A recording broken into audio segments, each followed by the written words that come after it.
нито е доходоносно, нито носи слава. Но все пак. На всички тези въпроси днес ще ни отговори младият композитор Орлин Сергеев.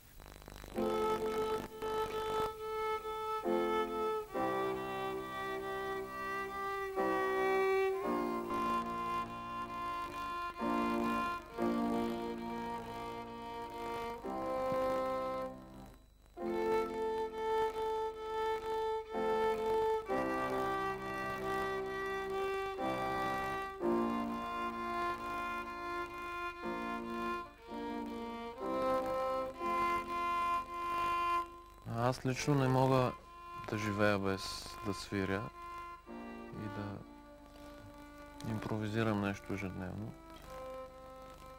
Така че това е вътрешна необходимост. Като чувство, без което не можеш. И пречупвам през себе си това, което искам да изразя.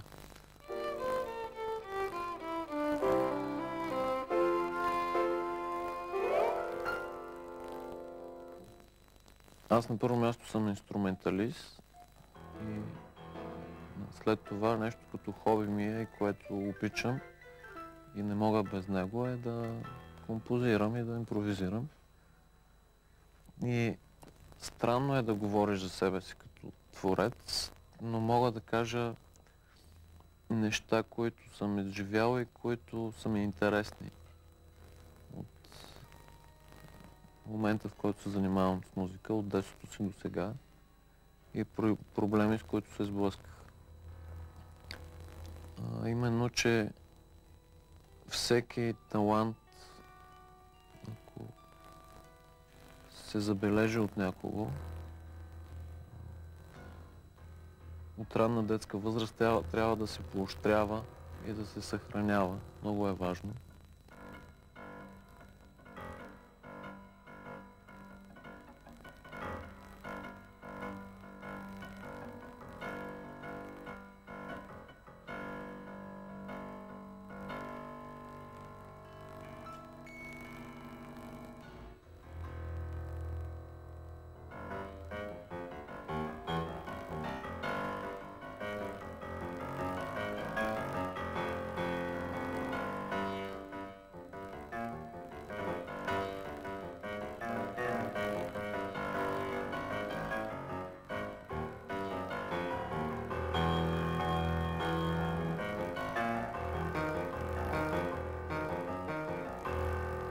Преди да познавам нотите, откакто имах пиано, импровизирах. И това пак е необходимост. Спомням си, когато ми взеха за пръв път пиано, бях на 4 години и половина, 5, някъде 3 часа импровизирах без да спра. Просто ми беше интересно. Това е вид игра.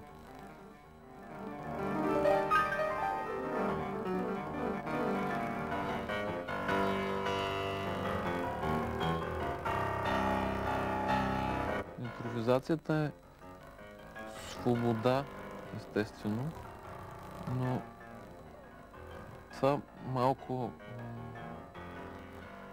много конкретно звучи импровизация, тъй като голяма част от произведенията, създадени въобще музикални, са били във вид на импровизация и след това записани от композитора. Понеже той не е математик, не може да изчисли всичко. Все пак има някакъв порив, и не само порив, но музиката избликва. И това е творчество, което по-късно се създава върху нотния лист.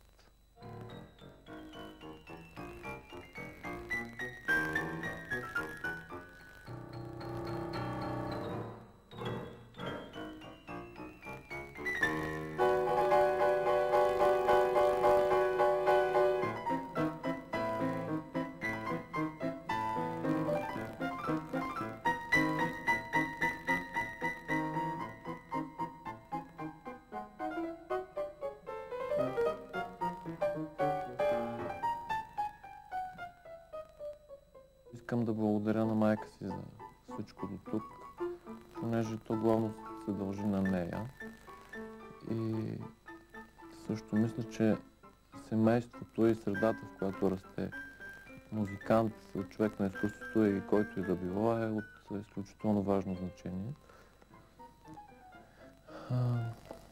Другото, което е, много е важно преподавателя, при когото е музиканта. Той е един вид като втори родител и трябва да общува свободно с възпитаника си.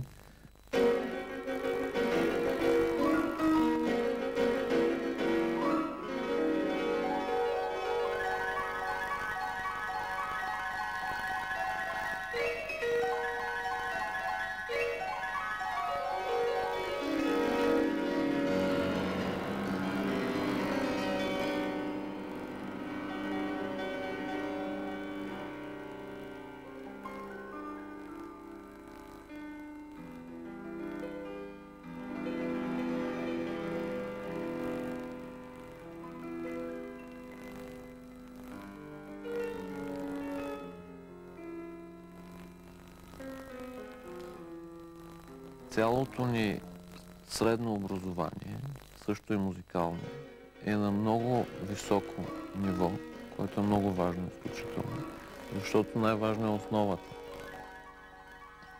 за всеки музикант. Първо, от гледна точка на това, че българите са много интелигентни и има една система, която много тактично се развива в училищата. Второ, че имаме талант, който не е случайен и това се съдържа в нашия ген от предишни векове и така нататък. Не случайно нашите певци са най-добрите по света. И на трето място ние сме взели общо взето положителното от руската школа главно.